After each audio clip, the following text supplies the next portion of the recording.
Hey friends, welcome to another episode of the Between the Pages podcast, where we're serving up all the real talk on dating, singleness, and everything in between. This week, we've got a stellar panel of incredible women ready to spill the tea and answer all your burning questions on first dates, red flags, and the highs and lows of being single.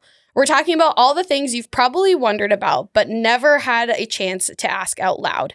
Don't worry, we've got you covered. So grab a drink, get cozy, and let's dive into the good, the bad, and the downright hilarious of it all. Let's go. Hey friend, welcome to the Between the Pages podcast, where we explore navigating life's peaks and valleys with bold faith. Join us bi-weekly as we dive into meaningful conversations with guests, team members, and community leaders. Together, we'll tackle topics that challenge and encourage, helping you live out your faith between the pages of everyday life.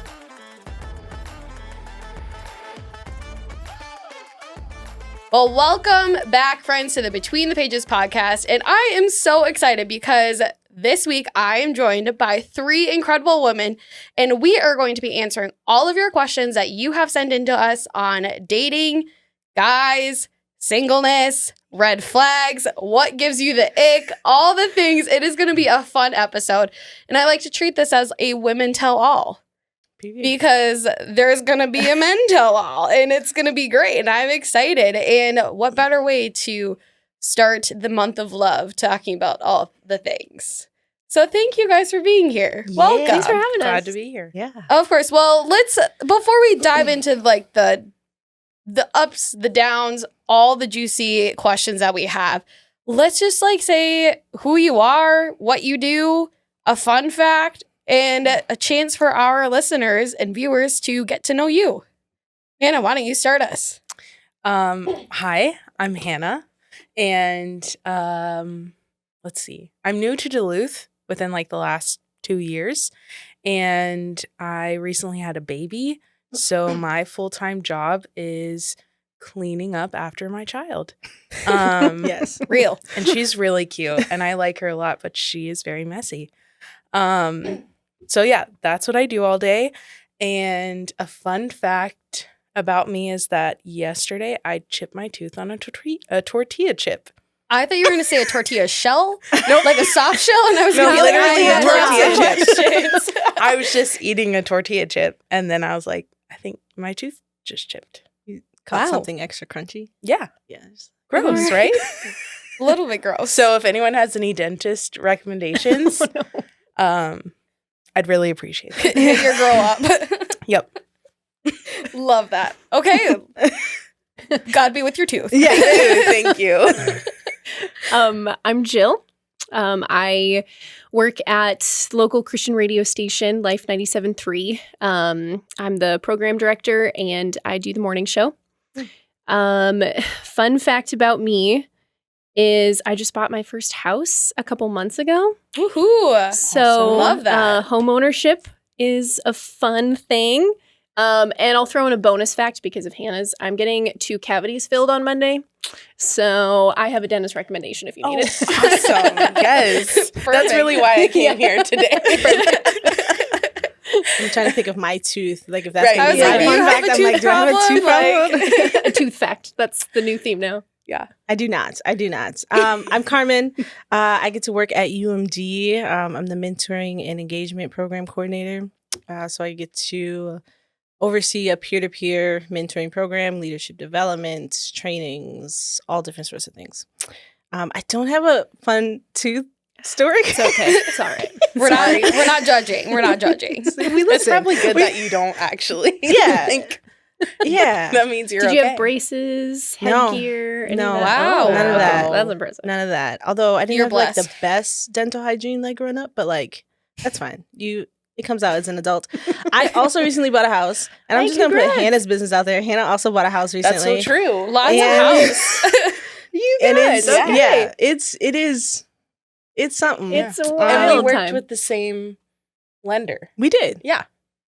Yeah. It's a small world after all. Maybe Wow. Jill Duluth worked is with the pretty same small. lender too. Yeah, Who well, knows? Sarah? we'll talk after. Oh, no, I was like, I'm like, You're like, First, we wait. cover dentists, then realtors and lenders. women tell all. Yeah. I love it. I mean, These are the important things of life, okay? truly, Yeah. truly. Yes. Well, what's so fun and exciting, like just getting together with a bunch of women who are just wholeheartedly chasing after the Lord.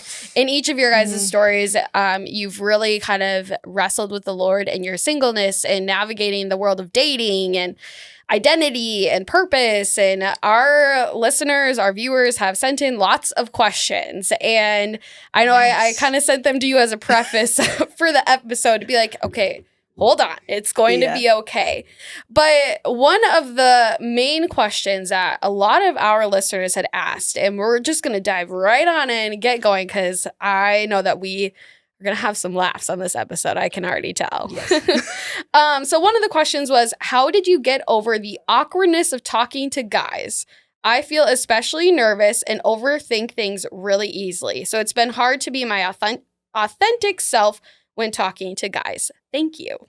We got a little thank you out of that one. That's sweet. Really? Sweet. Yes. Manners. Manners. Yeah. Perfect. Love to see it. Mm. Oh, who's going to jump right in I first? know. I still feel I'm married. I was and gonna say, still feel like I don't know You're how. like backwards, forwards. No.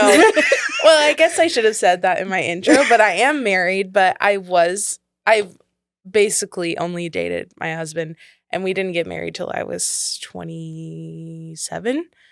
Not that that's like old or anything, but that's a lot of years when all of your friends are getting married really young. Yeah. Mhm. And I don't know. I don't think I did a great job when we first started dating.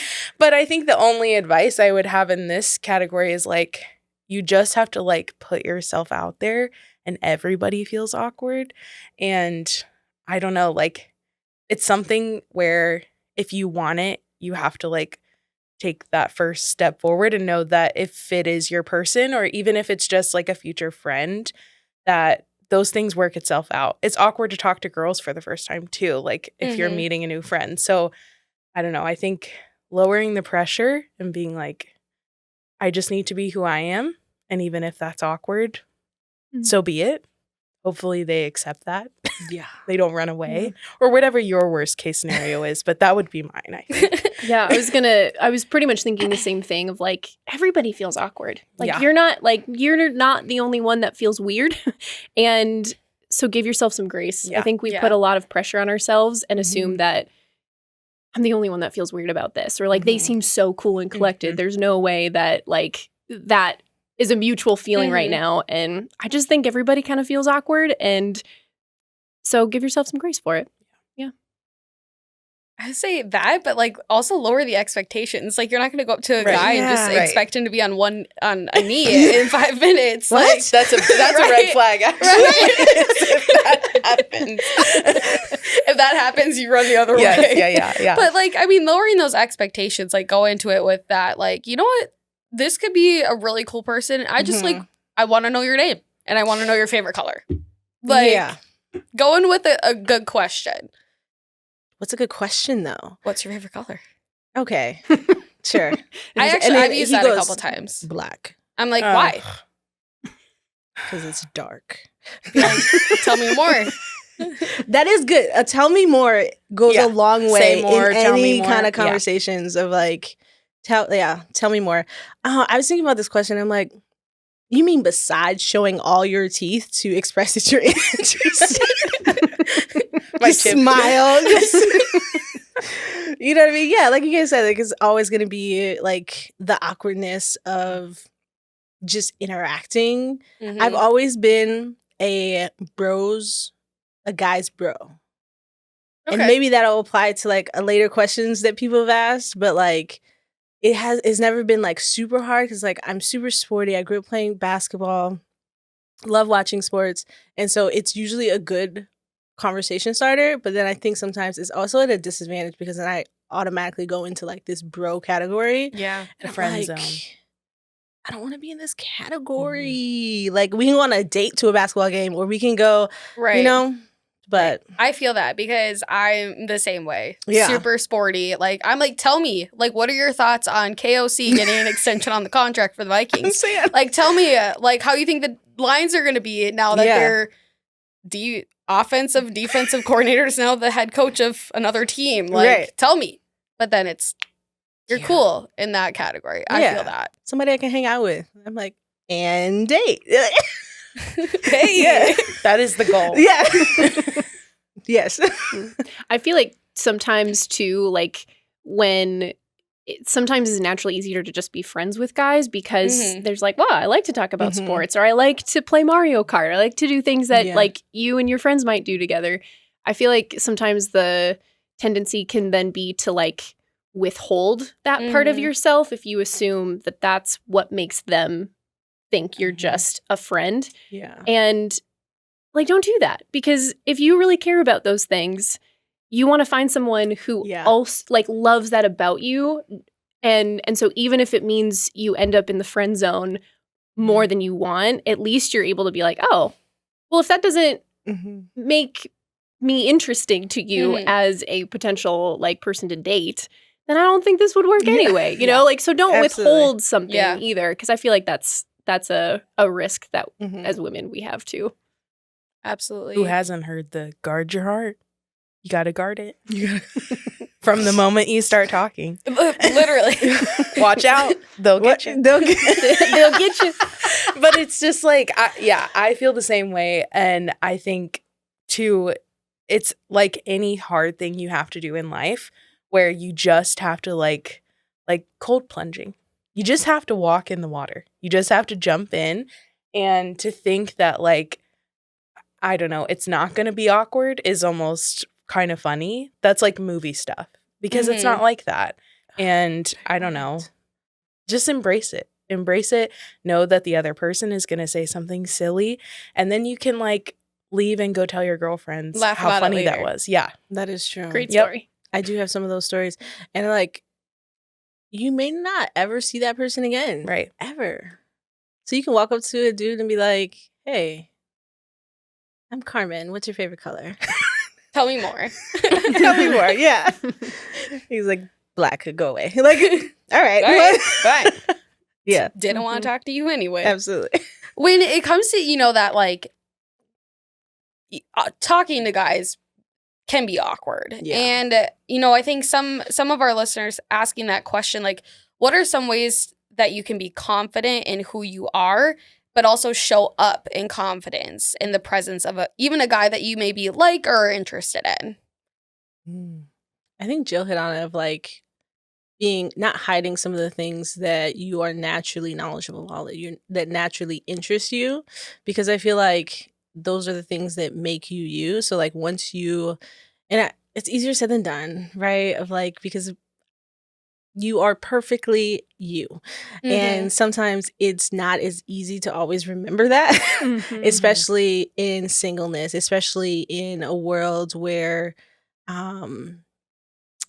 you women have to look a certain way or be a certain size or a certain shape. And so like I think showing up and being who you are, whoever that is, like that is okay. Mhm. But I think sometimes you have to be okay with that before maybe showing up Yeah. in that situation, Mhm. Yeah. you know? I totally agree. I think a lot of that work is hopefully done like between you and God. Yeah. And if not, like he is kind to us and he uses people in your life and relationships to also do that work. But I mean, there's so much in like confidence that I wish I would have spent more time like asking God to change in me before I started dating my husband, because it just like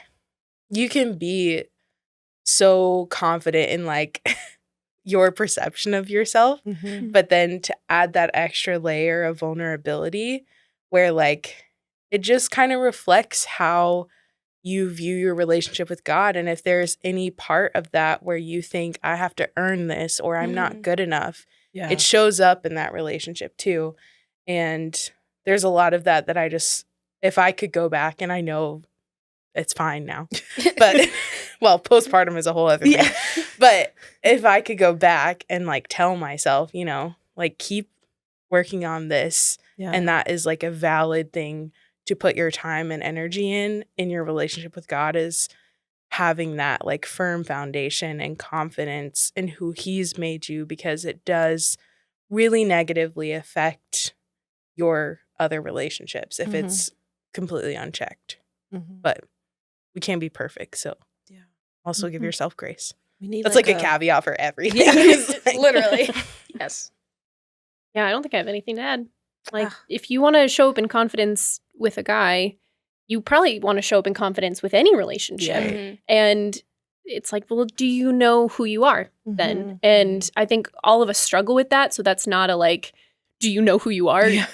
How dare you not know? But like, oh, we all struggle with that. And so I think identity is kind of if you grew up in the church, a bit of a youth group like buzzword. Mhm. And Oh, yeah. sometimes it's easy to tune out when that subject is brought up because you've just heard about it a lot. Mhm. But identity, like if we get that wrong, we get everything else like is affected when we don't have our identity in the right thing. Yeah. And so it affects our ability to show up in confidence with guys, with our just friends and family. And so if we don't know who we are, we're not going to show up in confidence in any relationship. And so Mhm. it's important to know that.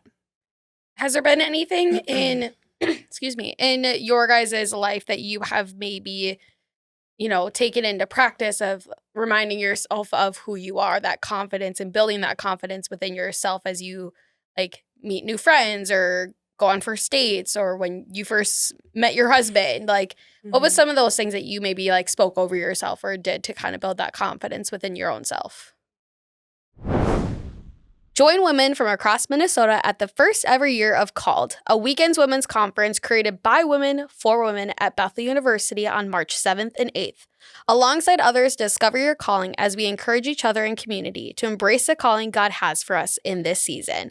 From keynote speakers like Jess Connolly and Great Hall speakers like Jenny Owens, over a dozen local workshop speakers, all weekend prayer teams, fantastic food and coffee, fellowship, even a shopping boutique experience, worship, and more. All proceeds will support Elevate Hope House's mission to end homelessness for young moms and their children in our community. Use the code CALLED25 boldly to get $20 off your 2-day registration. We look forward to seeing you there on March 7th and 8th at Bethel University. Now let's get back to today's episode. I'm not very good at it by myself. I think that's what I'm trying to say. Yes. But I think my only action point in this question would be to ask people around you when you can't do it for yourself to speak into that. I had an eating disorder in high school and went through a lot of stuff, and my husband is like very, I don't know how to say this. He's very tall and skinny. So the opposite of me. And Extremely tall. Yeah, he's really tall. For sure. You've probably seen him around Duluth. People are like, oh, that guy. I love you if you're listening. I love that he's tall. But anyways, yeah, there was just a lot of things from my past, from guys who had bullied me in the past or just like mistreated me, that I would like project onto him. And it really only helped to have my girlfriends like know those things. And when I can't do it for myself, they would be like, I'd tell them, oh, we had a fight because I don't know, said this or felt this way, and he didn't respond the way I needed him to. And they are able to be like, well, do you think it's because of this thing in your past or of this way that you talk to yourself? So I think having people around who can speak into that, because we are not perfect and we can't do it all ourselves. That's why we have community. And if you do end up in a relationship, making sure that person can also do it for you too, so that you have to be vulnerable enough with them to allow them to do that to you, to hear what you're saying, whether you're like, oh, I feel fat today, or I look so ugly in this picture, that they are then become the person who's speaking the truth into that. But that all requires a lot of openness and vulnerability, which is also hard. That's good. Mhm. Good. I think something else that comes to mind too is if you are struggling to know, like there's a category of like spiritually how God like defines you, and then there's Mhm. also just what makes you unique. And if you are struggling to know what makes you unique and what's authentic to you, I feel like you got to just get curious about yourself. Like, Mhm. do you love sports? Like, why? And ask yourself these questions, like, why do I love this thing? And is it because, well, my friends like it too? Mhm. Or is it like, oh, because I genuinely enjoy that? Or Mhm. like whatever it is, crafting or singing or playing music. Like, is there anything in you that as you get curious about yourself comes back to, well, because other people do that? Yeah. Or it, Yeah. you know, it kind of That's answers good. itself there. Or is it because you kind of go like, no, because I genuinely love that. And it makes me feel alive to do that thing or to be a part of that thing. You know, I think then you start to get some good clues into those things that are unique to you and not just something you feel you're a Mhm. part of because other people have kind of labeled you that way. So Mhm. I would also just say get curious about yourself.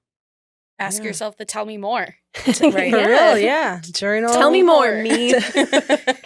You Tell me open your more. journal. Tell me more. I mean, that could be could a work. starting point. Yeah. Yeah, That's absolutely. a good writing prompt. Yeah. Absolutely.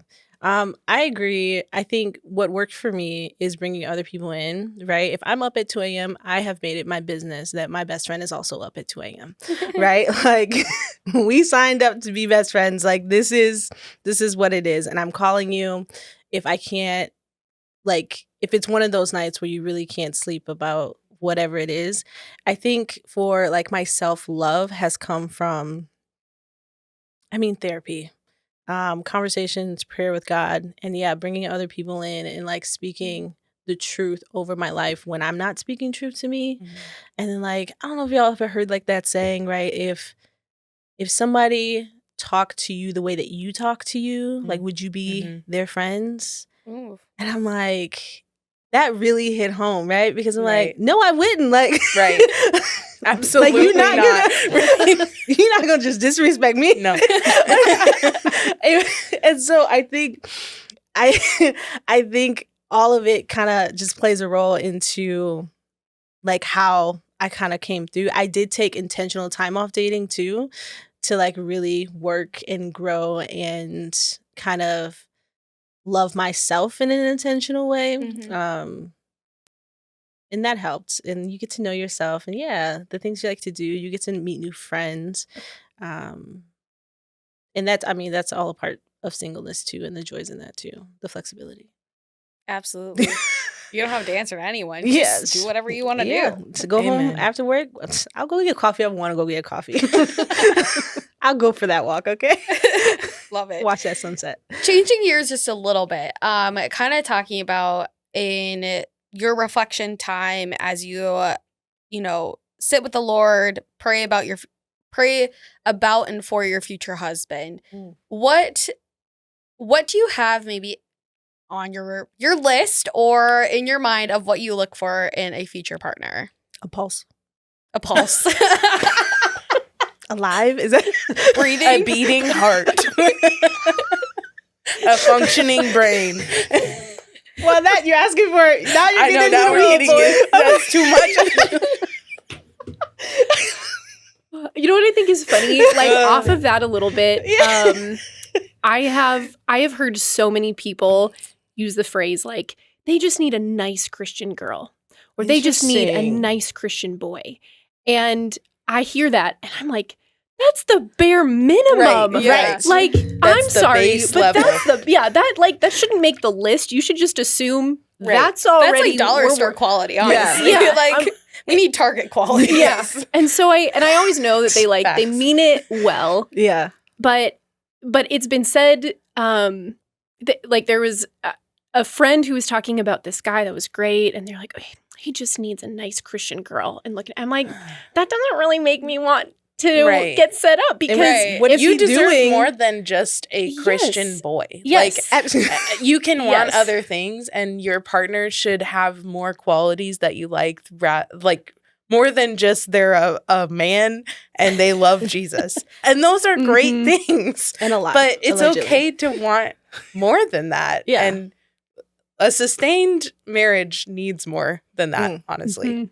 I just feel like sometimes the Christian culture has shifted to the point where it's like, well, don't be too picky. Be Mhm. careful because if you're too Mhm. picky, and so then you try to be careful to not be too picky. Right. But then you kind of forget that you're allowed to have standards. Like it's actually sure. like the base is nice Right. Christian guy. Let's start there. And then like I think about some things that absolutely have changed. Like I turned 30 a couple months ago, and when I was looking for a dude at 18, very different than who I'm Listen. looking for now. But I will tell you what. Good. When I was 18, Good on you, Joe. we spent a lot of time on this one. But when I was 18, I would have said that a guy who could make me laugh, like really good sense of humor, Yeah. was really important to me. Mm. That is still very important to me. And so Mhm. it's not like the list totally changes, Yeah. but qualities like humility, Right. teachability, if that's a word, That'll teachable, preach. Yeah. have really grown. And those didn't Mhm. used Right. to be high Right. on the list. So it's like some have stayed Mm-hmm. and some have grown higher importance. Yeah. So That's fair. Absolutely. As they should. as with they your- should. Yeah. Yeah, I the mean- straight teeth or the nice Yeah. hands or, all of the like physical qualities that were so yes. high before. I'm Like, so glad I did not end up with who I had a crush on when I was 18. Amen. That part. Amen. That part. Listen, I wasn't a Christian at 18. Mm. So, Hot take. hot take. Yeah. So it look a little different now. Right. Yes. I think too, like what Jill was going off of was like with those things changing from 18, even 20s to then 30s, but then also thinking like future, like Mm. if you're wanting to have a family, someone who, I always think of the phrase of like date someone who you want to be the father of your kids one Yeah. day. Mhm. And like kind of not fully taking that lens, but being like someone who's going to lead in a godly way and Yeah. someone who is going to take initiative and someone who is going to be kind and gentle. Mhm. Like those things were not things in my mouth at Mhm. 18. Right. It was like you have to be good looking, you need muscles, tall, dark, handsome, Hallmark version. Absolutely. I'll take it. Maybe an Hot accent. frosty, if you will. Great movie. Did you watch Great it? movie. Loved it. Loved I it. couldn't get past when he came to life. I was like, I'm turning this off. The Merry Gentleman.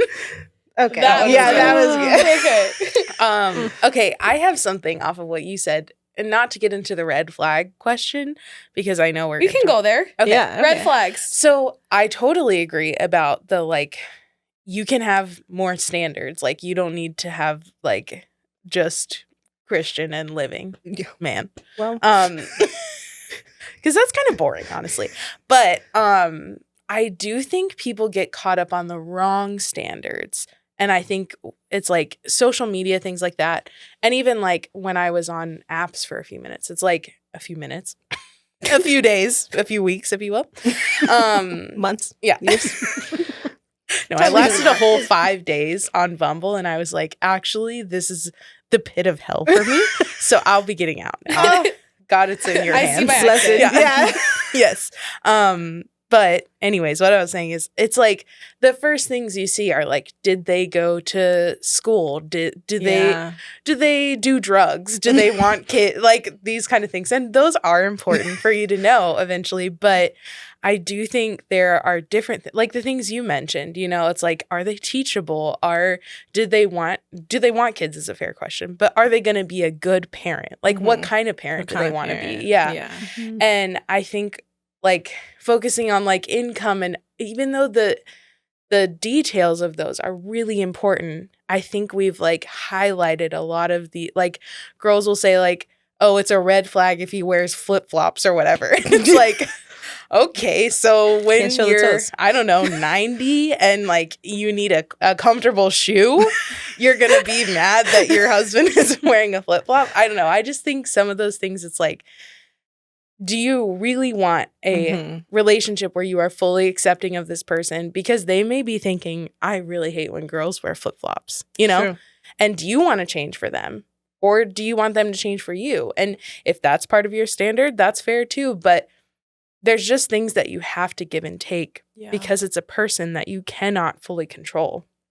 And so I just think some of those like standards that you see more in like movies and TV, or when people talk about icks, it's like, okay, well, everybody does something gross that people don't like. So you have to decide what's the top priority for me, I guess is what I'm trying to get at. But yeah. That's good. Any big red flags right off the bat, like popcorning it? Anger. Big ego. Yeah. I was going to say like the setting, well, it's not like really off the bat because you kind of get in the weeds of it, but like boundaries have been set and like pushing those boundaries. You know what I mean? Yeah. Disrespect along with that too. Yeah. You're going to disrespect those boundaries. I also feel like it says a lot when a guy's a really good listener and that it starts when the friends meet him. Like it's a pretty it's a pretty easy thing to be like, you're meeting the best friends. Like you should probably like really care what they're saying. And I had one of my closest friends dated a guy who from the beginning didn't show much interest in her friends. Like he was all attention on her when she was around. But then when we'd kind of try to interact with him, it just was like, oh, there's a little bit of a like curtain there. Like you just don't seem to care too much. And even though, and this is where I think it can get tricky, it's like, well, is that a red flag? Or maybe he's just busy, you know, maybe. And so then you start to want to assume the best because you love your friend and you trust her judgment. So then you think, well, maybe I'm wrong. And so then it's also having to weigh like, don't talk yourself out of it because something came up that that like rubbed you the wrong way, but you also want to be wrong. Right. And so, and so there was definitely a point where I was like, he doesn't seem to be interested at all in her friends. And I don't like that. Yeah. I would say someone who's not willing to like get into your things, your friends, your hobbies, and they don't have to adopt them fully as their own, but like who doesn't take interest in the things that you're interested in. And I think a huge one that I didn't really realize until I started dating my husband was like someone who is willing to either change their opinion or is okay with you thinking something different. And that's good. Like being peaceful about it. It's not like a game changer or you don't break up over it. It's just like, I can see and I can understand how you feel that way, but I think something different. And I think that just shows like a person who's willing to evolve and grow and isn't just like, I will always be like this forever, which is a red flag. What you're describing is adult communication. Right. Because I was going to say communication. Like if we can't sit down and have a conversation, like a on-topic conversation, like we're not jumping all over the place or you're consuming Eating all the around space. the bush. Like that is, I'm out. I'm out. Or someone who like brings those hard conversations in a respectful way and not like I had a previous relationship where it's like, let's have these hard conversations while I'm working. This is not the time or the place. No. Right. Like what? Read the room. Like literally. Exactly. If you can't read the room, then no. Right. Well, there's also that. Like, and also on that topic that on that subject, I shouldn't have to worry about leaving my guy in a room full of, you know what I mean? Like if we're going to a function and we're with friends, maybe a Christmas party, let's just go Christmas party. Right. And like I go off, I shouldn't have to worry about what conversations are taking place with you and literally anybody else. Yes. Yeah. Like what kind of damage control do I have to do when I get back to this situation? Absolutely. Yeah. Absolutely. Those are good. We're getting deep. I love it. Yeah, I used to, like, when I was in college, I was really into the loudest guy in the room, the funniest guy in the room. Like, just because I'm, like, very extroverted and not loud, but I love when there's a bunch of people around, and I love being funny. And so I just like, you're always like attracted to some kind of version of yourself usually. Mhm. And so I always went after that kind of guy. And when I first started dating my husband, which you guys know him, he is the opposite of that. I mean, he's very funny, but like, Jill, think the literal opposite yeah, of him. like, right now. he's quiet, reserved, but he is like he's really intentional about what he says. And so he thinks about everything, which is the opposite of what I do. And when we started dating, I was just like, maybe this is wrong. Maybe this is a red flag, because I've never dated anyone like this. I've never dated the quiet person. I've never dated an introvert. And I think remembering that your red flags need to be just like red flags on a piece of paper, that they're not like the culmination of a person, Yeah. if that makes sense. Mm. Because those qualities of themselves are not bad. The red flag has to be like a bad thing, like someone who's angry, someone who is mean. Those are objectively bad things. But someone who is just different than you is not a red flag. Mhm. And I think sometimes we see that in like social media or reality TV, where it's just like these girls who they go on 2 dates with a guy, and because they didn't like, I don't know, make the entire room like erupt in laughter, they're like, I can't Not date it. him. He's not it for me. Okay, but what if he's not funny at all? Oh, that's hard. I think that's where I think you have to kind of go, like, for me personally, Yeah. it is, how do I say this? If a guy loves hunting and fishing, Mm. Northern that Minnesota. No. is, Every picture on every dating app. that is not a quality that makes me go, yep, you're it. Mhm. But But- it is not a red flag. Mhm. Yeah. I also really appreciate, and I have some friends who are similar, where it's like, if they're a good texter, that's a great quality. Like, just Interesting. Okay, not yeah. like you have some punctuation, or Right. like, you know, Yeah. just overall like good texter. If they're not, Mhm. not a red flag, but it can feel like that because I'm not intentionally looking for someone that loves hunting and fishing and all the things. Sure. Right. And so, especially when it comes to online dating and you see the profile picture of the Mhm. fish, someone like me isn't going to look Oh. at that and be like, that's a strength. Yeah. Right. But you have to be careful not to immediately then write them off, Yes. because that is something that shouldn't be a deal breaker. Right. It's like You're that speaking mix to of my heart red, right now. like of like Noted. red flags versus preferences. Like, Sure. and I think that's something that Yes. you have to like sit with yourself Mhm. and think through, like, what is actually a red flag and what Mhm. is just a Right. preference. Like, Mhm. if my future partner likes to hunt and fish, by all means, go hunt and fish. Yeah. But you also like that's your hobby and that's your what you love to Mhm. do. And I as your partner, I'm going to accept that. Now it might not be my hobby. Right. Yeah. But I'm also like, Won't you know, find me go. out there. I was like, Yes. you won't find me out there, but when you get back, I'll have a nice home cooked meal, and then you can go hunting and fishing with my dad and my brother, and Yeah. go do some guy bonding time. Mhm. Yeah. But I think that's something that gets misconstrued Yes. in social media, in the dating culture, even in Mhm. like the Christian dating culture of Mm. red flags versus preferences. It's like labeled as compatible now, Yeah. which is not compatibility. But people say that. It's like, oh, he hunts. It's not compatible. And I'm like, let's Mhm. check the facts, the glossary, if you will, If you will. the Yeah. dictionary. Yeah. thesaurus. That's not what compatibility is. Yeah. But I think like we've touched on a little bit of like you name actual red flags, right? I think everything we've named, it's like, yes, let's have a conversation about them, right? Of Mhm. adventurous or not willing to try new things. Like, Mhm. why is that? Why are you a picky eater? Like Oh. for me, I'm like, I love all different kinds of food. Mhm. Now, if my guy's a meat and potatoes kind of guy, I'm not maybe Mhm. maybe not gonna say, no. But like that's also like the idea that and I think a lot of Christian women have like this idea of this, and this, Mhm. or this is what my friend has, and the comparison sort of culture, and try not to put God in a box in that when he's providing your person for him. It's a good Right. prayer to pray of what you have for me, what you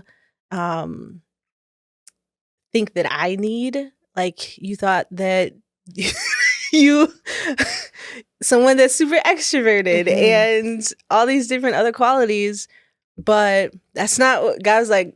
No. Nope, Hannah. Yeah. And it was the best thing for me. Absolutely. And people couldn't handle if there was 2 of me in a room. That's too much. That's I say the same. I mean, I would like to be cloned.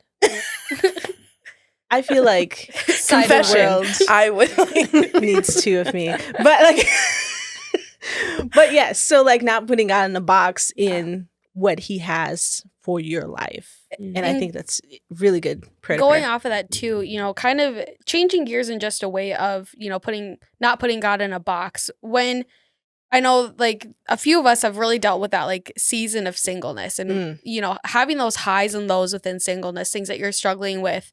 And when you look at, your friend group, social media plays a part in this, your church community plays a part of this. How do you combat that feeling of worthlessness when you're the only person not in a relationship in your friend group? God has worked on my life in this. I think like now I have peace, right? I didn't always have peace. And I think knowing, it kind of goes back to some of the earlier questions, like knowing who I am and really seeing, I'm going to say it. It's kind of cliche, but like seeing singleness as a gift. Yes. And like really embracing that. I think it's not necessarily the friend groups that when I have a hard time being single, it's maybe I come home on a Thursday night and my house is quiet and it's empty. It's always quiet and empty. I don't know why this particular night I care so much about it being quiet. It's just extra, yeah. And it's like, and I've had many a conversation like, well, I would have maybe liked to come home and someone's here, or reaching out if I'm dating someone, or reaching out and be like, what are you doing? Maybe he's not even available on this Thursday night and my house is going to be quiet and empty anyway. Like in this hypothetical situation, yes. But like, I think I don't know where I was going with that, but you were picking up what I was putting down. I think Jill's going to be able to add it's okay to say she's that. ready. Yes. Yeah. I'm so passionate about the fact that singleness can be a gift. And it took me a long time to get to the point where I could even say that and mean it. Yeah. Not say it and hope that one day I'll actually feel like it's a gift. Taking it to you, but actually believe it. And so to answer the question about like, what do you do when you're the only one in your friend group that feel like that's single? I would say you need some more friends. Yeah, like not friends, new friends. Like keep the ones that you have. That's great. But you shouldn't be the only one left. Like as far as that being the remaining options of people you see. Like join a run group. Like start a book club. Like do something that gets you out interacting with more people, because absolutely it's lonely and it's easy to feel like you're the one that God whose prayer was ignored. When you're around a bunch of married people and that's your main community, that can feel really hard. And so I would encourage, go make some more friends who are single, because you need that. But the thing that I'll probably just get more and more passionate about as we keep talking is just I think it is possible to equally have a very strong desire for marriage and equally love being single. Like, I think it's okay to have, heck yeah, girl. I think it's okay to have both, because I'm in a place where I really want to be married someday. And I am so content in singleness. And I am excited the day that singleness will actually feel like something I will grieve to lose when I'm married. I used to be like, get me out of here. When I can get married, sweet, get me out of the season, because it just feels like I'm just waiting on God to answer a prayer. Yeah. And it's taken a long time to feel like there's been healing in that, but it can be both. You can want two things and find contentment where you're at. Yeah. So, and it is hard because, I mean, you think of even in the times of life, in between the chapters that life brings, of when something bad and good happens at the same time, we as human beings just can't comprehend this happy, sad feeling. Yeah. And I'm gonna say this because I was listening to the radio. Say it. And Jill was on the radio show, and Oh, it no, was what when I you're no, you're gonna appreciate Okay. this because it personally spoke to me because I'm going through the same thing. Yeah. But you were talking like when you were buying your house, and you're like, I'm so excited to buy this house, like this is a great chapter, but I Yes. am still grieving the fact that I'm doing this without a partner. Absolutely. And that Yep. literally brought me to tears because Aw. I was in that same feeling of like, I'm looking at starting the housing process here this spring, summer, and like having that same kind of feelings come up. And I was like, wow, I get it, God. I was like, that's a little God wink today because it is okay to be excited for those things in singleness, still grieve those things, but know that there is hope that Jesus, he doesn't put desires on our heart if he's just gonna like, just kidding. Like, he's not that kind of God. I do be asking though. Right. Absolutely. I do be asking. Yes. I'm like, if it is it like is this checking me? with yourself, Yes. like making sure, is this a desire from you or my own personal fleshly Absolutely. desire? Yes. But that was something that really like going kind of when you were talking about that like happy, joyful kind of comparison, like that really spoke to me. And I was like, get it, girl. Yeah. Because like I didn't picture being 30 and looking for a house alone. Mm-hmm. Like you Yeah. don't when you're younger and you're picturing a house and that life, Right. you don't picture that alone. You picture that with a spouse or with kids or Mm-hmm. and I just realized that it was equally empowering to be like, yeah, you can be a single woman and buy a house. Like, Literally, I'm yes. sorry. Yes, you can. Right. While also being like, not how I would have chosen to do this. Yeah. And so I think that's why you also need, like, community is so important for every season of life. But I was able to then pull some of my single girlfriends and was like, could you come look at this house with me today? Like, could you tell me what you think? Because I need someone here Right. because I don't want to do this alone. And that's okay. Like, you Yeah. still need people. You need companionship. But, and it's okay to feel both of those things. So you're not alone. Yeah. I think what you guys said is awesome. And the only thing I would add is that for anyone who's listening, I feel like I have to look in the camera. It's like, where's my mark? From like when I was like post-grad, singleness was a different kind than like when you're in college, because you're just like, okay, so everyone has moved forward and I'm just here. At least like where I went to school, I went to a Christian college, so everyone was getting married in college basically. But I think remembering that God cares about those little comments that people make, whether it's like, oh, just if you just keep praying for it, if you just are content with yourself, then that's when God's gonna bring it to you. You at least I expecting get that it. all the time. You're I'm at like, least honestly, expecting I'd it. rather you just not tell me that. Yeah, Like, exactly. I'm like, that actually makes me really mad. Yes. Yeah. And even family members that Right. say that, they're like, oh, just keep praying, or it's Yes. coming when you're not looking for it. Like, come on. How are Right. you single? Right. Like that. I Oh, got that- that. I was like, yeah. you're so great. Yeah. You're beautiful. Just look at you. Yeah, you're beautiful. You have all these. You have a house. You have a job. Or You're you're too intimidating. That's Yeah. why. Those things, it's like there's almost the societal expectation that you have to take those as like, and remember like, oh, they're just trying to be nice, so you have to like brush it off. Yeah. And I think it's fine to remember that God cares about your feelings in those moments, that he like grieves with you and he's suffering with you. That's who Jesus is. And he doesn't like not care about that stuff. And he doesn't see it as like, well, just remember this person was trying to be nice. Yeah. No, that person just didn't know what to say Mhm. and they should have kept it to themselves. Or they should think, what would I actually want to hear if I was in this situation? Yeah.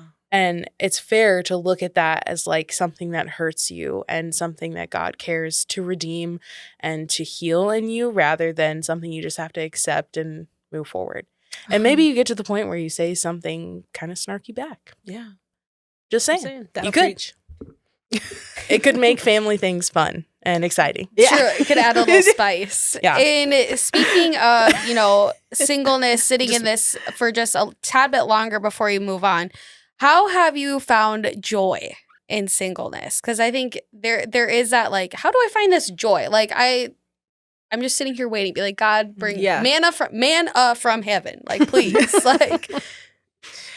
I it's almost like a default. I gotta find joy in literally anything. So, but specifically singleness, I think I touched on it already a little bit of like the growth that has been able to happen just in the progression of my life in this single period, and being able to provide a space and room for other single folks. Right? Not all of my friends are in relationships. Not all of them are single. What did I just say? Not all. People in relationships, not all are single. You did say the same Did thing. I say it? Yeah, but I said it differently, right?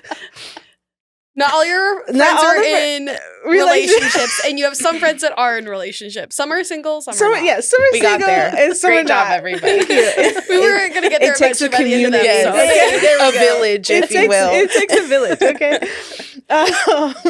And so I think like still having community and groups around, there's things that I can do in singleness that I don't know that I would be able to do if I was in a relationship, right?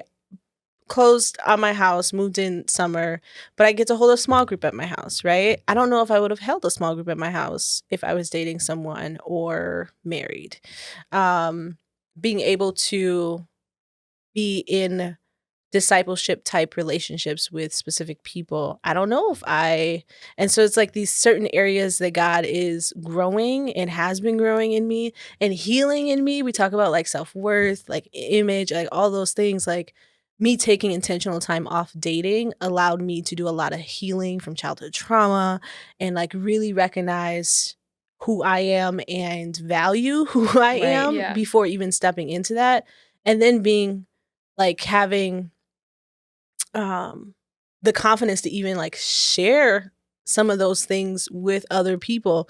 And if I was, let me talk about 18-year-old college or even like 25, 26-year-old me, I don't know that I would have been able to like bring all of those things into a relationship and it be successful. I mean, with God, anything is possible. Right. But it maybe would have been a lot harder versus me at 31, almost 32 in April, to then be in a relationship. And who knows if it'll come this year. Maybe 5, 6, 7, 10. We're not She's got a little prayer there right there. Please go. There was a collective moment of silence. He knows my heart, okay? Yes. And the desires, right? Yes. He put them there. But yeah, that's what I would say. I think there's just so much growth in things. You talk about singleness is a gift and that can happen in singleness that I don't know if I would be able to. I think it's so important to take a little bit of a look at your life and consider the things that are in it because of your singleness that are directly connected to the fact that you are not married yet. Because I didn't go to school for radio. I ended up in it because I was looking for a job and I got connected to the local Christian radio station manager and we met and I started there and eventually tried an on-air role. And after that, I was like, this is all I want to do. But before that, I didn't know what I wanted to do for a job. I didn't know what school I wanted to go to, but I knew I wanted to be married. I knew I wanted to have a family and I would have been if I would have gotten married 18, 19, 20, 21, like any of those early years, I would have been like, yeah, stay-at-home mom. Yeah. You go do your thing, dude, and I'll just like watch the kids. And I think that's incredible. But I also think that God had a plan for me to be in radio because once I tried that, I was like, oh my gosh, I didn't know that this was a thing. Like I didn't know how much I would love this and come alive with it. And so I have found a career that I have fallen in love with because God kept saying no to a spouse. And I am so grateful. I wouldn't change anything. And I think when you can find those things in your life that you love and weigh like, would it be worth not having this? to mean that God answered a prayer differently. Mhm. And to be like, oh, it wouldn't have been worth it. Like, I still want to be married, but I wouldn't change anything about what I have now. And that has, I think, helped that contentment to grow and that gratitude of like, oh, God, I didn't realize what you had in store. And I think in Ephesians it says like God is able to do immeasurably more than we could ask or think. And so younger me being grieving the fact that I wasn't married yet, and I'm watching my friends have these cool stories and these spouses and wanting that so much, and then to be able to look at my story and go like, oh, you also did immeasurably more in my life, but it was just different. And yeah, so joy in singleness, I think, look back at how God's worked, and I think that'll help a lot. That was so good. Yeah. I could just sit here and listen Snaps. to Jill just like keep going. Yeah. I'm like, keep her going. All I'm right. like, you talk about joys and singleness, I'm like, oh, Yeah. yes, amen. I am very passionate about that. Yeah. So good. Well, let's kind of transition. You know, Okay. we've talked a lot dating, singleness, and before we continue on, because I need to know. I need to know like the funniest, worst, whether worst or best first date story. Oh, I have so many. Hold on, let me think. I'll go first. Okay, perfect. I can't wait. I was going on this date with this guy, and it was probably at like end of January. So probably actually about this time, like a year ago, actually. Okay. And we meet up at Pizza Luce, and we meet at the bar. And we sit down, we're looking at the menu, and he goes, oh, like, what do you like to drink? And so I told him, and I order my drink. And then he goes, this is like 6 foot tall basketball player. Like, the dude's massive. And he orders a peppermint martini. And I'm sitting there like, are you kidding me? Yeah. Then we go on to order our food. Uh-huh. He goes, I'll take a tofu pizza. And I was like, so are we like vegetarian, vegan? Like, what's the preference? He's like, I don't really eat meat, but sometimes I'll eat meat. Okay. Confusing. Confusing. Do we So- think peppermint martinis are a red flag? Should we add that? to I the list? added that as I red Was it flag. Christmas? Did No, he have it was a end of, peppermint? it was In end of January. January. And so it was a Okay. peppermint Just throwing it martini, out there. tofu pizza, followed by a beer. Did he ask you what you like to eat? He Did did. I miss that, or I blocked He that out? did, and I was like, you know, I actually will get like something else and a Yeah. tofu pizza, but you go for it. Yeah. It was also 8 o'clock, and I was like, I just, you know, I want to be in bed Yeah. at this time. Okay. I'm just doing this to, you know, give it a shot, but that was, let's just say it ended before it started. I also went on this date where we went to coffee, and he didn't last more than 35 minutes. He's like, do you want to go for a walk? Actually, you know what? I got to go to the grocery store. So Oh, catch you later. Was he not fun? No, Oh. no, it was not his prime time. But those are my funny stories. I had kind of the opposite. Not from the peppermint martini, but I don't know what the opposite of that is. But I'm gonna think on that the rest of the day. Yeah. come back to that. Just come back. I'll text you. So I was in college, and I don't know how best to describe the school I went to, besides like girls had the idea that if somebody asked you out, you'd probably get married to them within a few months. That's logical, honestly. So that was the Logical. vibe. Yeah. Like a If Christian school? the atmosphere. Yeah. And this guy figured out my work schedule because I worked on campus, and waited for me after I got off, which I had maybe met him one time. Like, we had a class together years before that. And so I knew who he was. And he's like, hey, can I take you to lunch? And I'm like, okay. And then he goes, as a date. And I'm like, got it. Hey, props for clarifying. Right. Honestly, I Right. respect I'll the take fact the that you clarity said any day. date and not Right. hang out. It's true. Amen. True. Amen. Especially in college. Right. So I'm thinking, 2 hours tops. One hour and a half. For the Who knows? date? Yeah. Okay. For lunch. A quick lunch. Okay. 4 hours later, Oh. I end up home because so we're talking. First of all, I took a ride from him and I regret that to this day. And I should have just driven myself. But on the way there, he's like, so I read your blogs from your WordPress, which was from high school. I have so many questions. Did you know him prior to him asking you out? I knew who he was. I was Okay. not friends with him. Okay. Yeah. Okay. And this Carmen's is like concerned over here. Yes. The ride. Right. You now No, the that's what I'm history saying. into the blog. That's why I regret it. Yeah. I regret getting in that car. So he's listing all these little intricate details from the blogs I wrote when I was 18 years old, which is embarrassing that that's even out there on the internet. But yeah, so he's recounting this stuff and I'm like, that's really weird, but maybe, it'll be cute at some point. Wasn't ever cute. We're sitting down. He's like, what's your favorite food? And I'm like, ice cream, because it is. And so then we get in the car after, and it's like a horrible, just like one question, one answer back and forth, like feels like an interview. We get in the car and he's like, I'm going to take you to an ice cream shop.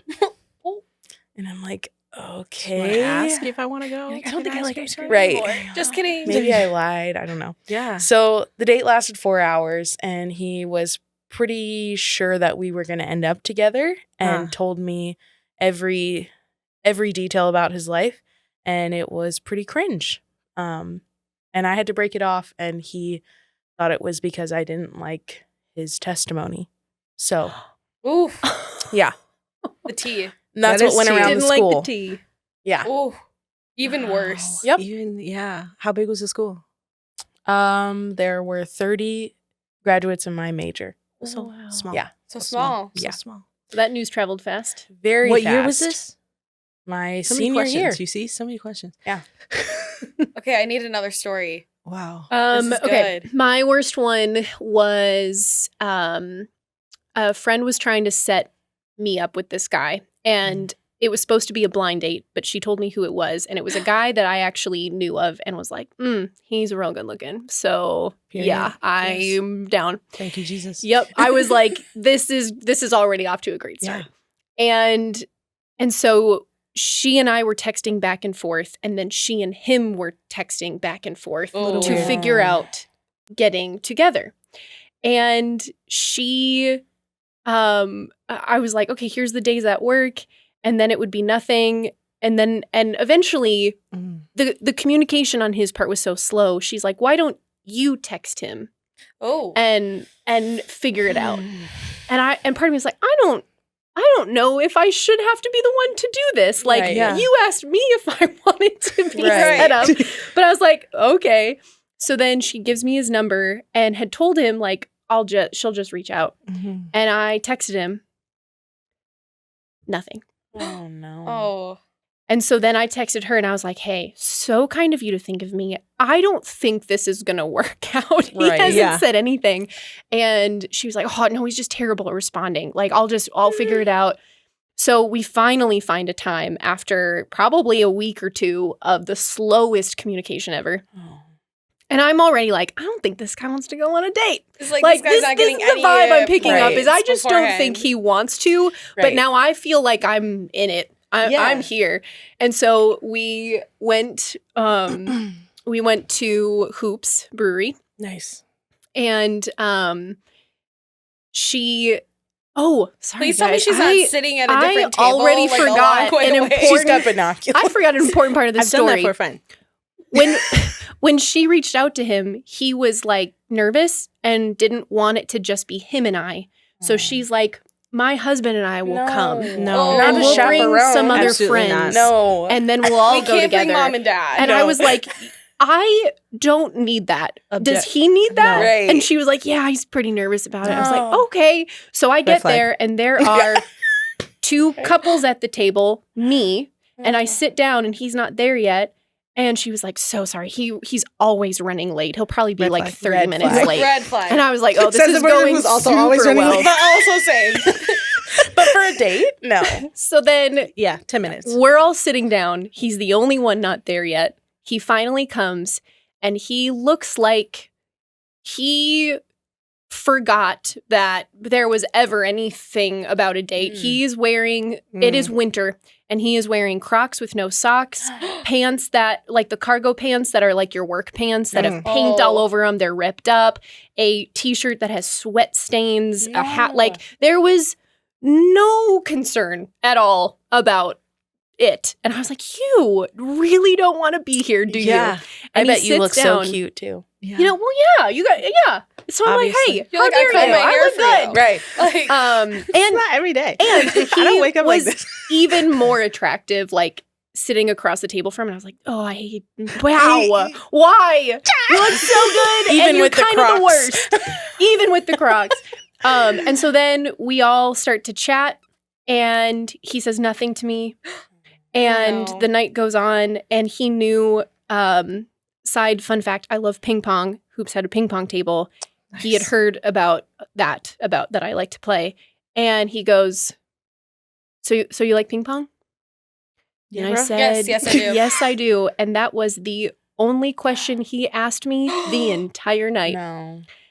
I really hope you tapped out and left. Well, Like, bye. no, I'm there Immediately with no. like 8 people, so we're all What in is it. it? Irish goodbye. You should have handed him your yeah, tab. Eventually, Yeah. he just wandered the Slide it. brewery and started looking at the art. And I was like, "Yeah, we could leave at any point." So real cute. I got one question the whole night, and Oh. that was enough. That was it. The Lord was like, this ain't it. Yeah. Sorry. Yeah. Listen. Real clear. You know, you pray for Right. clarity. That was clear. That was definitely Oh. clear. Boy, do I have stories. Okay. I'm going to tell you one. I'll go fast. Okay. So, online dating, meet up with this guy. I am a avid coffee date girly. Mhm. Okay. Yes. Hour max. Mhm. I can get all I need to get. Oh, in she's an got a hour. system. Mhm. Right. Okay. This is If seasoned. it's going good, Are you're you seasoned selling a up. guide? If it's going bad, A you're chucked. PDF? Yeah. And then maybe we can get food after if it's going really, really good. Yes. Right. Or like a little walk situation. You like a tack on option. Yes. Yes. I don't want to be committed into food. Right. Because then there's just, if it's awkward, then it's just You're too stuck. awkward. I And need then to it's take like All you notes. hear is people paying, eating. and yeah. it's just a thing. Okay, so I go meet this guy, first time, and we're having coffee, and the get to know yous, right? And like, I was living in Minneapolis at the time, and not originally from Minneapolis. And so we're talking about how I ended up in Minneapolis and I post college and whatnot. And I'm like, how'd you end up in Minneapolis? And he's like, he starts telling me this story about, you know, his uncle was trying to set him up with a woman for marriage, and that's how he ended up here. He came and got in a job, and like through mid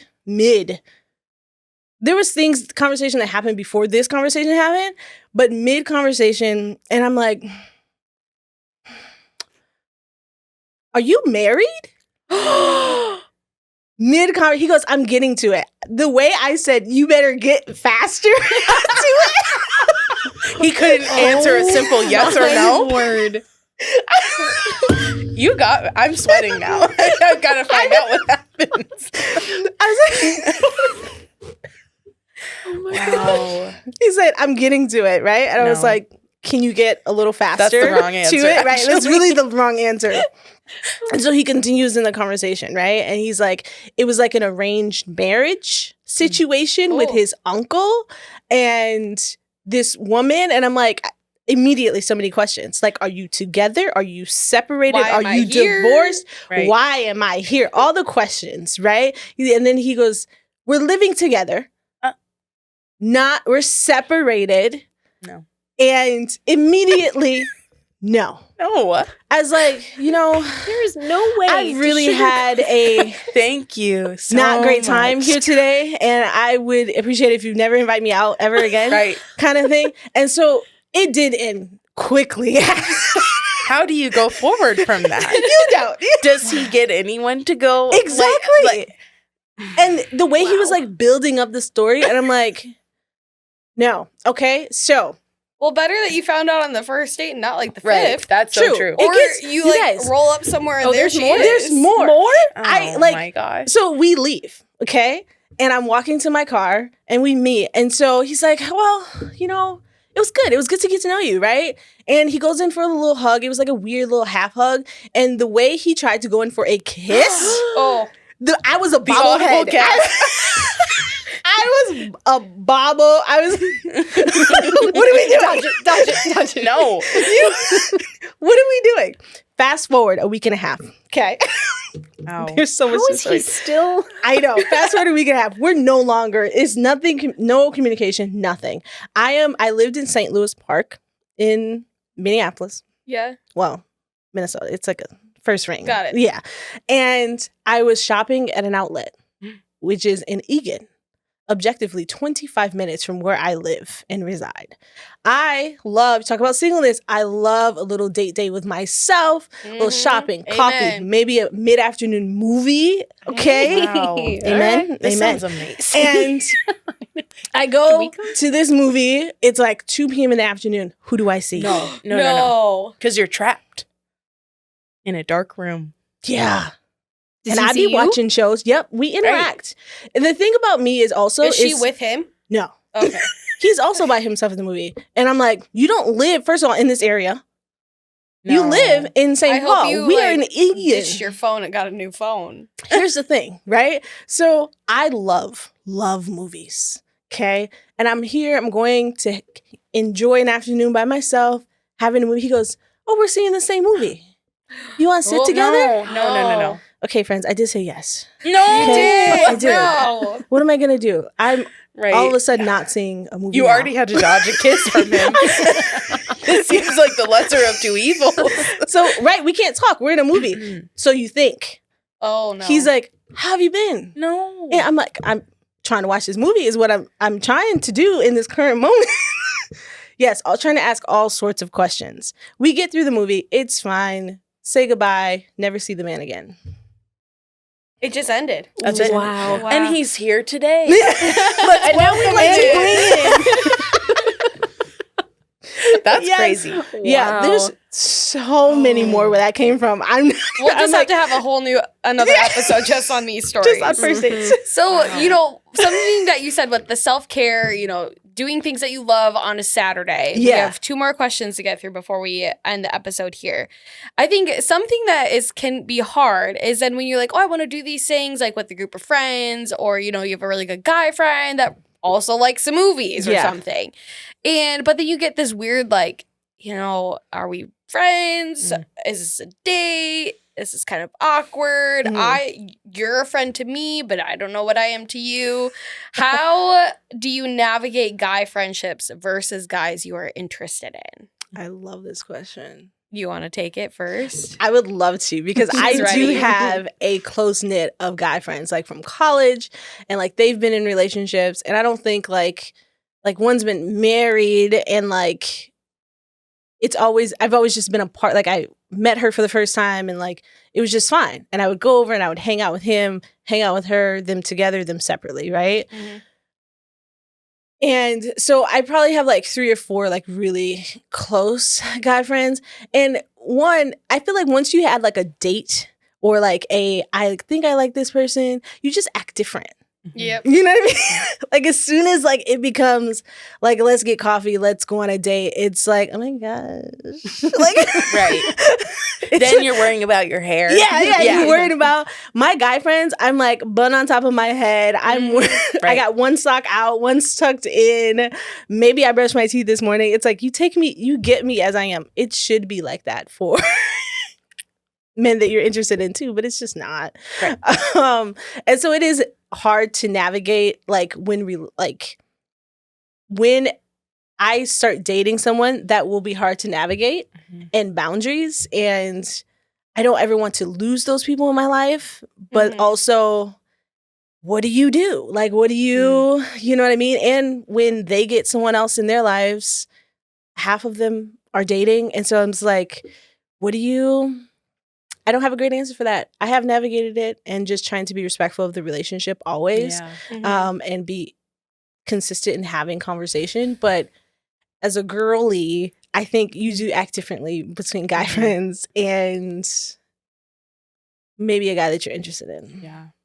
I think, I grew up in a really like conservative church, and the college I went to was really conservative. And the idea was basically like, if you're alone with a woman, she's going to like, you know, something bad is going to happen.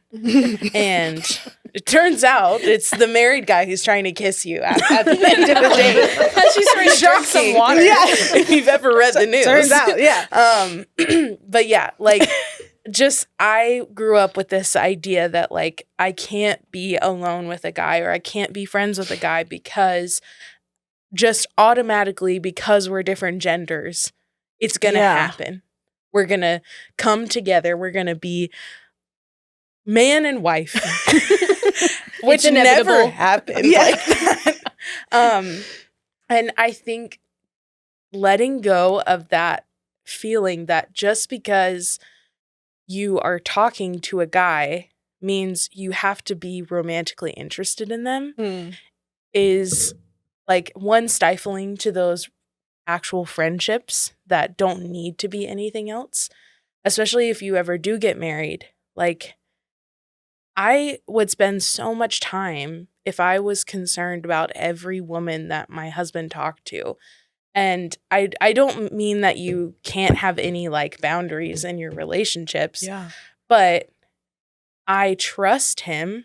And like back to our standards and red flags, there's things that I think I would have seen dating that would have clicked in because I liked guys like this before who don't care about how I feel about how they're talking to other women, who don't respect other women or don't respect our relationship.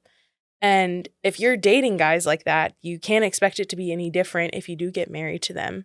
But if you're around someone who just like, when I first started dating Forrest, he called me one night because we were long distance, and he was like, yeah, I just got home from a crazy night. And I'm like, okay, what does that mean? He's like, I had to drive this lady home from the gas station who got her purse stolen. And I was like, what? And he just, this stuff kind of happens to him all the time. And I was just like, okay, can I have some more details, please? Because this sounds a little harrowing. Yeah.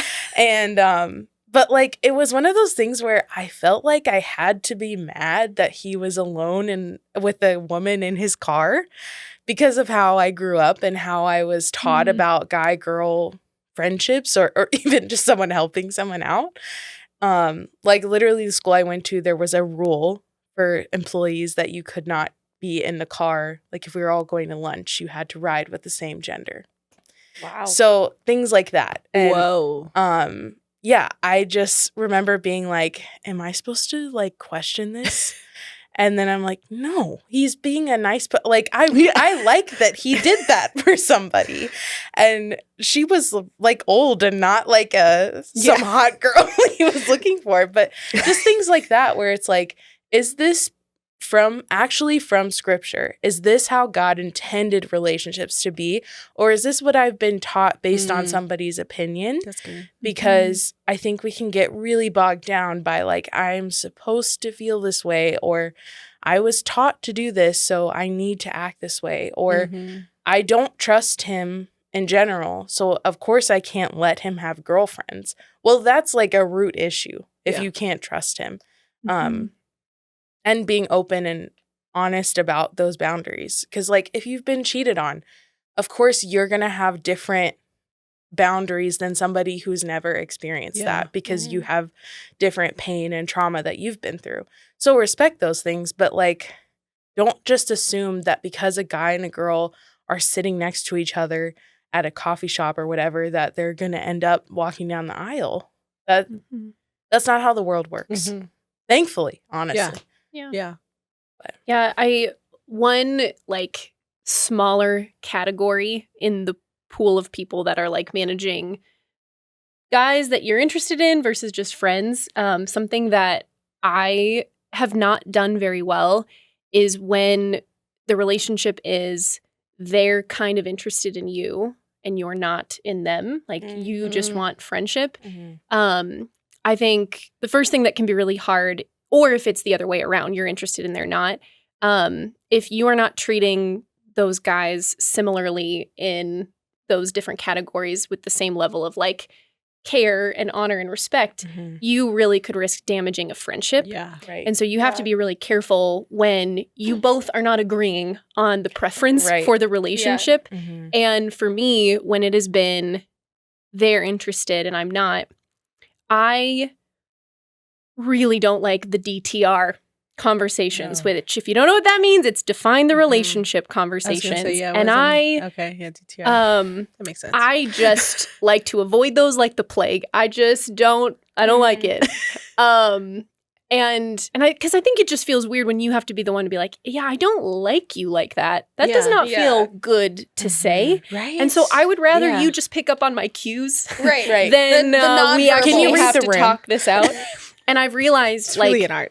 I've realized that that's not always helpful. Like you might not want to have that conversation, but the most honoring thing you can do is have that conversation. Yeah. Like don't just all of a sudden be great and kind one day and then be like, I'm going to ignore you so you know. Right. Like honor that relationship. And it is going to mean, and especially if you're anything like me, it's going to make you like shrivel. Yeah. But it is so much kinder and so much more Jesus-like to be willing to be like, all right, I'm going to be honest and I'm going to be willing to have a That conversation clarity. I don't want to have because that is more honoring. So I would just say if it's not a mutual type of desire, like you got to be willing to have those hard conversations. Because you don't want someone to do that to you. Yeah. It's the worst Absolutely. when you're like, oh, I like this guy so much, but he's not.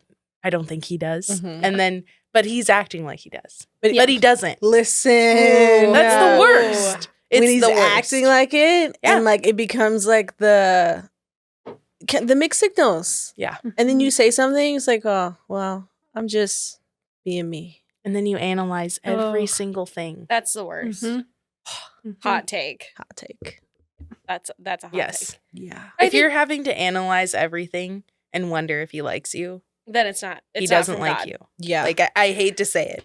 And I've been through that so Yeah. many times. I've been on the DTR being like, what are we? Yeah, what are we? And then you're like, how could I be so stupid? Of course he doesn't. Yeah. And then you get down on yourself for Right. it. And But you deserve somebody who should be clear that they are interested in you. And if they're not, then they need to go away. I pray that. Amen. Yeah. Amen. I mean, it's Yeah. fully like, if it's not clear, it's not from God. Like God's not going to give you something that's hot and cold. Like Right. it's just not. Leave it to the movies. Like Yeah. that's a if you fun want- story to like, watch for You someone. can watch that on Hallmark. Like yes. every Hallmark movie, same plot. Yeah. The hot Yeah. and cold. But that's good. The clarity. And, just kind of ending on a little bit of a different route, because there are some of our listeners that are a little bit newer to faith. And when it comes to relationships, when it comes to, how do you perceive the wife and husband dynamic in a family, you think of the Ephesians passage when Paul's letter says, wives, submit to your husbands as to the Lord. And it's I wouldn't say it's like necessarily a controversial verse, but it does have a lot of like, what does this mean? Because I'm an independent girly. Like, Absolutely. I'm sorry, but that's just who I'm gonna be. Submit to who? Literally, I'm like, Jesus and I are homies, and that's all I need. Like, what more do you want? Right. Yes. But for those new listeners, how have you navigated that letter to the Ephesians from Paul, particularly that, wives, submit to your husbands as to the Lord, and your journey of singleness to, that desire for marriage? I'm looking at you because you married, girl. It's true. I am. I forget sometimes. Yeah. I hate to keep bringing this up, but growing up the way that I did, I had a lot of, I would say now, unbiblical ideas of what marriage was. And it's just funny because now I find myself married and a stay-at-home mom, which once I came out of my conservative background, I was like, I'm never going to do that. And here we are. But I think that passage is one wildly taken out of context, and if you want to learn more about that, I suggest this book called The Making of Biblical Womanhood. It's like an actual historic book about these things, not just somebody's interpretation of what Paul was trying to say, but beyond that, like zooming out a million times to creation, the beginning, where God made Adam and Eve, and he told them what to do. I think that passage is about respecting each other. And a man and woman who respect each other, they do submit to each other. And so I can't tell you exactly why it's just like singled out so much that women are told to submit to their husbands, because I think that's a whole other podcast. But I do think, to answer this question, you should be looking for somebody who also submits to you and who is ultimately submitting to God, because that is what your covenant is together. Because submitting is not obedience. It's not saying yes to things that you don't agree with. Submitting is saying, I respect this person, so I'm going to listen to what they're saying. And if, I can't make a decision, then I'm going to follow your lead. But we're going to do this together. Because I just don't think that it has to mean what we hear submit mean today. Yeah. I don't think that's what the original intention was behind it. And when Jesus talks about submitting to God the Father, I don't think it's an inactive like slavery or obedience to God. I think it's very a longing to do what God is saying, to listen to God, to trust what God is saying. And so as I'm a wife, I think God has given me this man and he loves Jesus. And so it is a joy to trust in some decision that he's making. And if it's not, if I don't trust it, if it doesn't seem like a good idea, then I have the responsibility to speak up and say, that's not a good idea. That's not best for our family. And we can deal with that in however way it works out for us. But I think this idea of like, if you're hearing it as I have to just do whatever this person says, that's not like, never is that in the Bible that relationship worked out in a good way of somebody just ordering you around. The good relationships that we are to like take as kind of examples from scripture are people in a shared mutual relationship who listen to one another. And culture is different now. Women can buy houses and can work and have a credit card. So it just doesn't really work out the same. And I think it's a red flag if he interprets it as he is the boss of you. Yeah. I also would say, too, that, like, if you look a couple verses later, there's a direction for husbands. Yes. Like, this is not a passage that's just to be plucked out for wives, but God has put a calling on husbands to love their wives like Christ loved the church and gave himself up for her. And so if a husband's calling is to be willing to love his wife in that way, that is incredibly weighty. And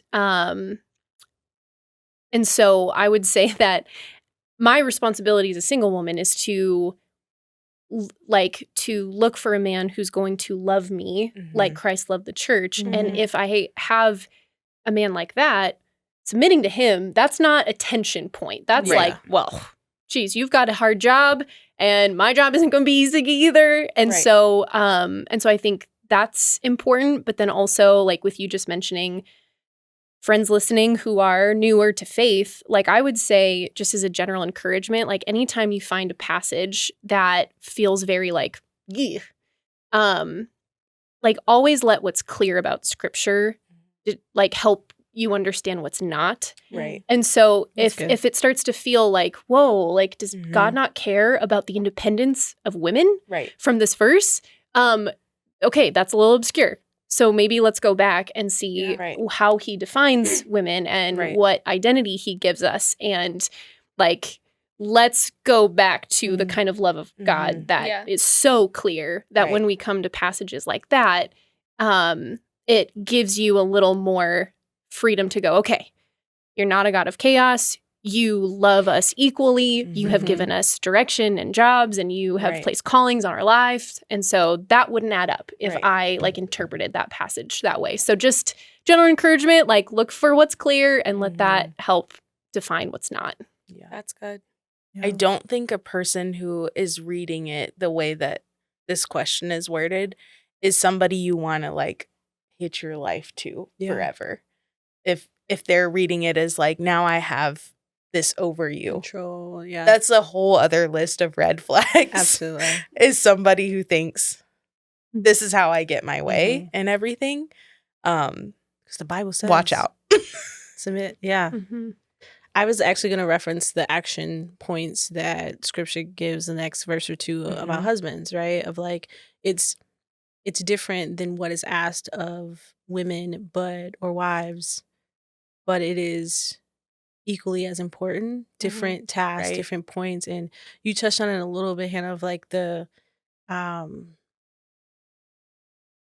if it's not worth leading, right? You have a responsibility to kind of step into that, but you both are in Christ, right? You both, he is first. And so it makes it easier to do those kind of things. And so it's easier to trust. It's easier to follow, and do that. And so like wives have action steps, husbands have action steps, different, but ultimately very similar, different duties, but ultimately very similar. That's good. Yeah. Wow. We could probably make this a 3-hour episode. Absolutely. Like, I mean, just take this one and slice it 4 times just every single week this month. But, you know, we've gone through a lot. There was a lot packed in this, a lot of laughs, a lot of just really good information. And one thing that we like to do on the podcast with our guests, especially for our listeners, is giving them some sort of action item, giving them a challenge or a piece of encouragement or advice. And so if you were individually thinking through maybe what you're going through right now, something that really spoke to you in our conversation today, what would be that piece of advice or a challenge to our listeners as they head into this next week, this particular month, with it being the month of love and February and all the things, but then also going through into the rest of 2025? I mean, we talked a lot about singleness. And so, like, I think mine would be that your identity doesn't lie in your relationship status, but in God. And I think sometimes, like, it's very simple, but it is one to kind of hold on to, right? Like, you don't have to, you know, society tells us what we should be and do at a certain age or look like or all the things, but like your identity should lie in our Savior. I would say 2 things. Start with prayer.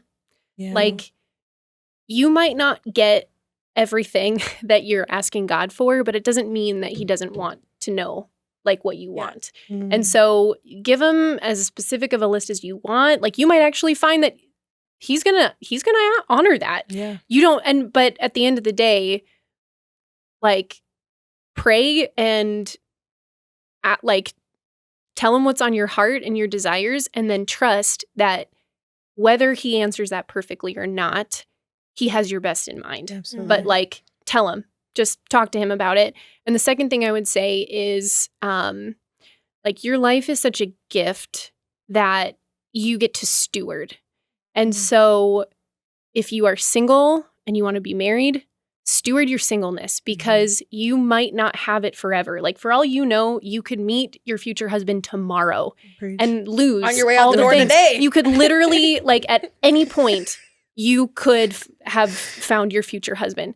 And so, like, steward your singleness. Like, Amen. buy the house, take the trip, go do the things. Like, this is not a season of Waiting. doing nothing. This is not waiting, Yeah. pining, or like, oh, I'll do that when I'm married. Like, go do the things, steward it well, and then praise God the day that you find a husband. But don't like live your life, Yeah. steward it well, and live your life. Good. Do the things you want to do. Do the things you Right. want to do. You know, Please. man. Right. I mean, I was going to say something similar of just like time is so precious. And that's such like a cheesy thing to say, but it's so true of just don't waste your time on especially these guys who do not deserve it. And I know that sounds so like, oh, well, you're married. Yeah. But I wasted a lot of time on guys who did not deserve any of my time. And I just think that you can get so caught up in wanting to know, is this the right person? Is this who God is giving me? Yeah. As if you have to be the one to figure out this like quote unquote puzzle that God has like thrown you in the middle of and said, it's your job to do this. That's not who he is. He is going to make it clear and he's going to be kind to you because that's who he is. And so your time can be spent on better things than giving it to these guys who don't care about you, who don't listen to you, who are not passionate about Jesus, who just say they are or are like lame Christians and don't really care that much.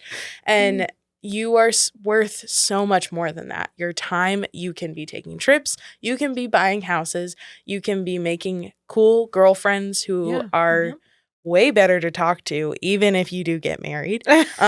I'm kidding. I love my husband. I was going to say, if Forrest is listening. No, I just mean, girl talk. It's different. Yeah, this it is different. Guys are different. And so, like, please hold on to those things and steward them because they're not, you don't want to just give that stuff away when you get married. Like, you want that all the time. Like, those things matter and they make you a better wife. They make you a better partner, a better mom.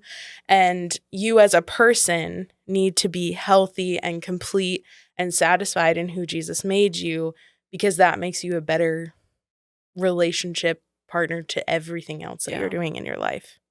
Allows your cup to overflow. That's good. Well, friends, you heard it here first and all the things. And the women have told all. So with that, we just want to thank you. Thank you, ladies, for being on the podcast. This is so fun. Again, we could have been talking for 3 hours. Yes. Absolutely. Next time. Next Women's time. all Part continued. 2. Right. Part 2. Invite us back.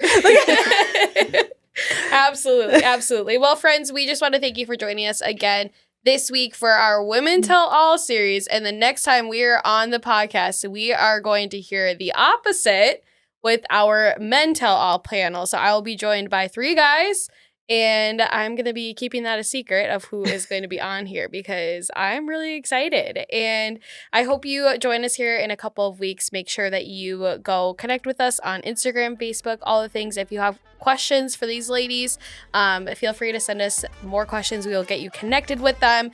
I'm sure they would love to pour into you and your story as you journey through singleness, dating, relationships, even marriage. And we, again, thank you so much for being here. So we'll catch you again here for our Men Tell All series in a few weeks. Thanks for tuning in to this week's episode. If you enjoyed today's conversation, don't forget to subscribe and rate our show to stay up to date on our latest episode releases. We'd love to hear from you, so head on over to our website or the gram, say hi, be encouraged, and join the movement as we continue to boldly seek after Jesus together. We'll see you next time on the Between the Pages podcast.